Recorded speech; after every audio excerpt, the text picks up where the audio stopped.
Even though it is the middle of January, there is still plenty to do in the woods and waterways in East Tennessee. And this morning, we want to welcome Matt Cameron from the Tennessee Wildlife Resources Agency.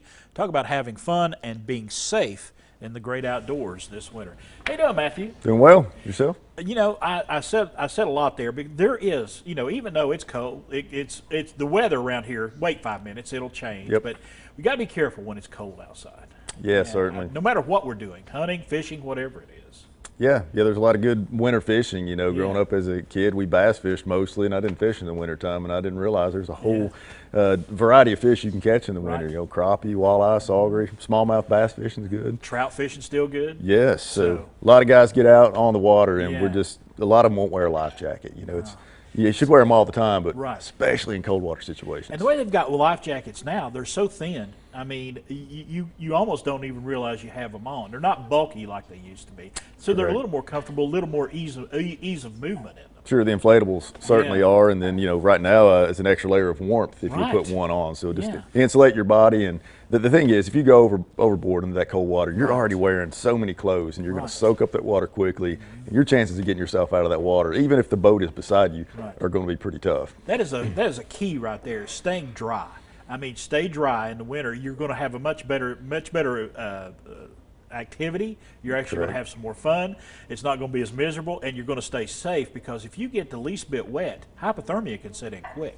It can, and if you go overboard into the water, most Yeah. people don't last until they get hypothermic just because they Right. drown. They They can't drown. keep their head above the Yeah. water because when we get Muscle colder, seize. yes, Yes. we can't swim anymore. So Right. wear that life jacket and go fishing or boating with someone else. That way, Right. if there is an incident, there's someone there that can help you. Even during warm times, it's better if you take a buddy with you. It's better to have somebody else with you. And always, Correct. when you're leaving the house, especially if you're going by yourself, let somebody know where you're going.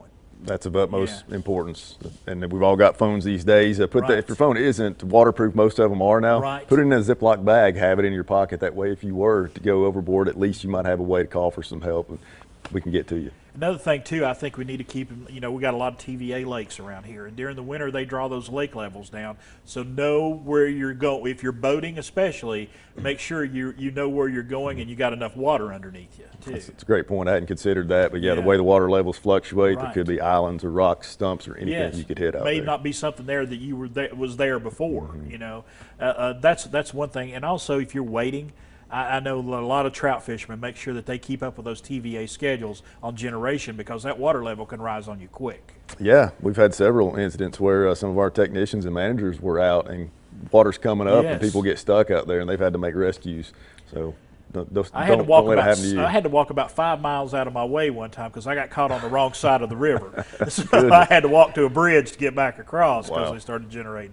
So yeah, you got to keep those things in mind. And also, you know, right now TWRA is taking information. You know, switching gears just a little bit from safety. You know, when we talk about hunting regulations, y'all are really keen on having public input on what regulations y'all are getting ready to set for the upcoming year. Yes, and we're in that season where we're soliciting input for our 23-24 hunting season. So Right. it's your opportunity to share your idea, because every hunter and angler you talk to sees things a little bit differently and Right. wishes we would do things a certain way. And while we can't please everyone, Right. we do take those things into consideration. So I was going to say, when folks do come forward and you have these meetings or they go online and give you information, it's the information that you all have really made changes to different regulations and laws over the year from public input, haven't you? absolutely, we do take it into consideration, and you have until February the 1st this year to Right. submit those comments. The easiest way to do it's going to be through email at twra.huntingcomments@tn.gov. All right, Matthew, we appreciate you, buddy. Always coming up, talking the great outdoors. I could spend the rest of the show talking about stuff. Yeah, buddy. We appreciate you, buddy. Everything that TWRA does. tnwildlife.org for more information. You can find out everything he was talking about right there and so very much more. Talking about licensing, talking about all the safety issues right there. tnwildlife.org.